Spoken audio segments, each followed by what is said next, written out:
welcome back again with Macia Blooping House Channel. Bersama saya, Mei Sarah Sahabat Cijijeng. Okay, next, kali ini saya akan bahas tentang bagaimana kembalinya jati diri sebagai orang Papua, khususnya dari suku Wondama secara keseluruhan ya. Tak perlu berlama-lama, saya akan bercerita.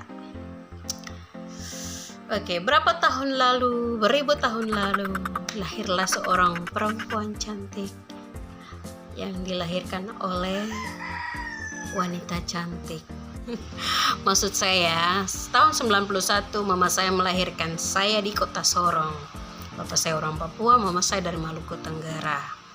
Ya, mama cantik sekali, mukanya agak cantik-cantik begitu. Di tahun 95 Tuhan memanggil Bapak kembali ke surga.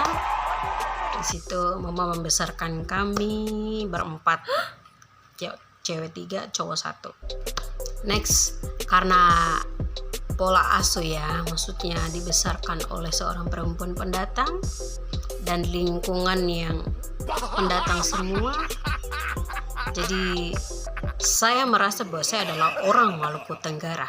Saya merasa bahwa saya adalah orang Maluku Tenggara. Oke, next. Pengaruh dari lingkungan, kakak-kakak sepupu semua yang maksudnya yang hidup bersama kami mengenalkan cuman tentang budaya Maluku. Jadi saya tidak tahu seperti apa itu budaya Papua secara ya maksudnya lebih dalam gitu ya. Tahun 2004 kami ke Jawa. Di sana ada sekitar 10 anak Papua ya. Salah satunya saya yang paling tua. Kami 2 di sana. Dan kami dibilang ya semua anak Papua, memang kita orang Papua. Mulai dari situ terbentuk bahwa saya ini orang Papua. Walaupun pola pikir saya tidak sama dengan teman-teman Papua yang lain. Waktu berjalan tahun 2011 saya kuliah 2011 di salah satu kampus yang notabene semua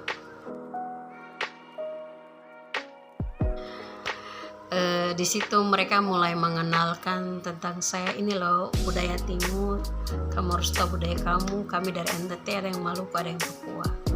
Situ saya mulai mempelajari budaya Papua satu persatu, tapi tidak secara keseluruhan, cuman ya saya orang Papua dan tapi tidak yang lainnya, tidak perlu yang lainnya gitu. Salah satu hal terbukti yang bikin saya spesial terhindar bahwa saya orang Papua adalah saya bonding saya punya rambut tahun 2011. Saya malu, maksudnya orang tahu oh ini dia orang Papua, tapi kalau orang sebut saya ini dia orang Maluku Tenggara, orang Ambon. Kalau istilah sana mereka orang di Jawa taunya orang Ambon. Saya bangga. 2014 saya kembali ke Papua, magang kuliah. Saya situ saya mulai mengenal budaya Papua, khususnya untuk suku Biak ya, karena saya bantu-bantu di sana, tapi tidak mendalam, cuman oh ini Biak, ini suku dari Ayamaru, suku dari Surui, itu baru atasnya doang gitu. 17 saya kembali, saya sudah pulang tuh ke Jawa untuk kuliah sampai ya udah menetap berapa tahun di Jawa, balik lagi 2017. Nah, disinilah titik balik saya menyadari bahwa saya adalah orang Papua, bahwa saya adalah suku Papua. Rambut bahkan pribadi saya, identitas saya adalah orang Papua. 2017. Ya ampun, umur saya sudah berapa tahun? Wow. Ya, gitulah.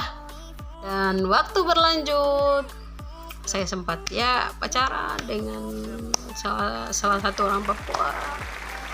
Di situ dia mulai mengenalkan budaya Papua kepada saya.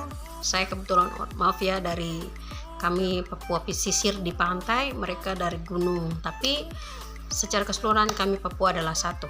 Kami tidak beda, sama semua. Saya awalnya canggung ya maksudnya.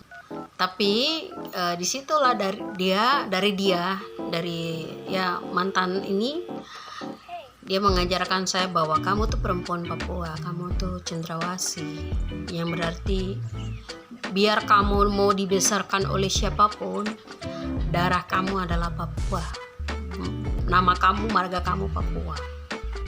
Waktu berlanjut, the next, saya situ pelan-pelan mengenal budaya saya Papua karena tinggal juga, dan kebetulan teman banyak juga yang orang Papua, mereka mengenalkan budaya Papua. Saya sempat ibadah di satu gereja yang karismatik, di situ lebih banyak mengangkat lagu-lagu Papua, bilang oh iya saya orang Papua, jati diri saya ini.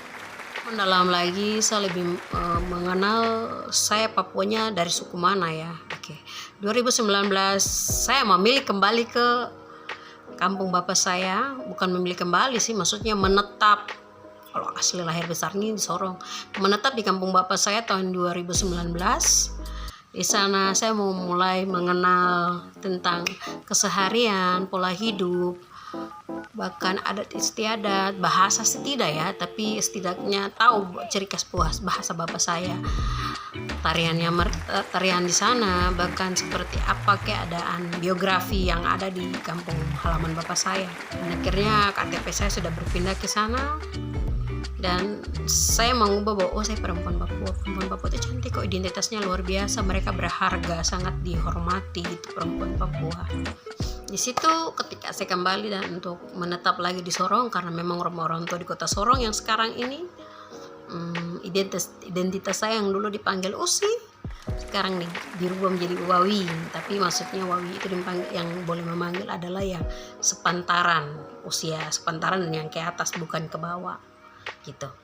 Saya sebutannya adalah Wawi. Wawi adalah untuk perempuan Wondama. Orang mengenal saya sebagai perempuan Wondama, saya dengan bangganya bisa bercerita, oh suku saya seperti ini, budaya saya seperti ini, keadaan kampung saya seperti ini, kami marga ini, latar belakang leluhur kami, walaupun kurang detail tapi saya bisa bercerita dengan bangganya bahwa saya paham begitu. Oke, pesan-pesan yang ingin saya bagikan, saya sampaikan adalah yang kita yang lahir besar dari mama luar ya, banggalah jadi orang Papua, bukan hanya di tulisan, di ketika ketemu orang sesama iya, tapi di kehidupan sehari-hari. Bangga ketika kau mengenal secara pribadinya kamu bahwa Papua itu keren, Papua itu, kita orang Papua itu berharga sekali. Next, saya juga sempat bilang ke ada perempuan, Dek, pentingnya mengenal identitas sebagai perempuan Papua, khususnya dari kita punya suku sendiri. Thanks for watching my video teman-teman, sudah menyempatkan waktu untuk menonton juga. Kalau teman-teman mau tema apa untuk saya bawakan, next saya akan bawakan. Bye bye, God bless you.